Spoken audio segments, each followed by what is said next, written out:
And now to a safety threat that put Gloucester's school board meeting on lockdown for almost 2 hours. Yeah, one eyewitness says a man brought a gun inside T.C. Walker Education Center during last night's school board meeting and then threatened school board members. Emily Harrison is in the studio with a closer look. And Emily, this all started because of slashed tires.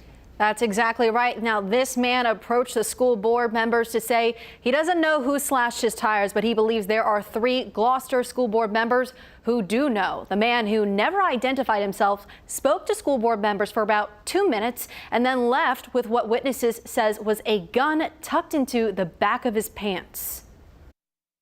And I would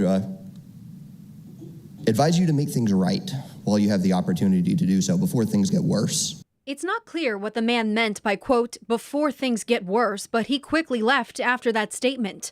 On the way out, an eyewitness who wants to remain anonymous says they saw a gun when he turned around. We have distorted her voice for her safety. One of the other audience members noticed that he had a gun. That audience member notified one of the deputies that was there. Deputies then allegedly confronted the man and 4 others outside, who she says were also armed with more guns and knives. The eyewitness says it took deputies almost 2 hours to try and disarm the men. So there were students there in the audience as well as those students' parents.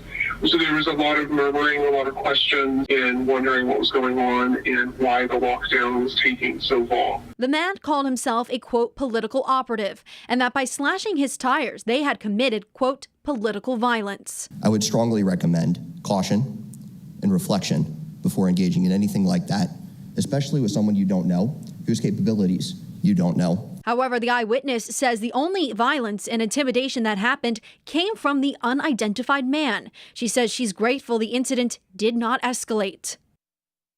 Now, Gloucester school board members are also reacting to the incident. School board member Kelly Lockerbie denounced any violence or attempts at intimidation. I reached out to both Gloucester Sheriff's Office and the Commonwealth's attorney, but I have not heard back. Emily Harrison, 13 News Now.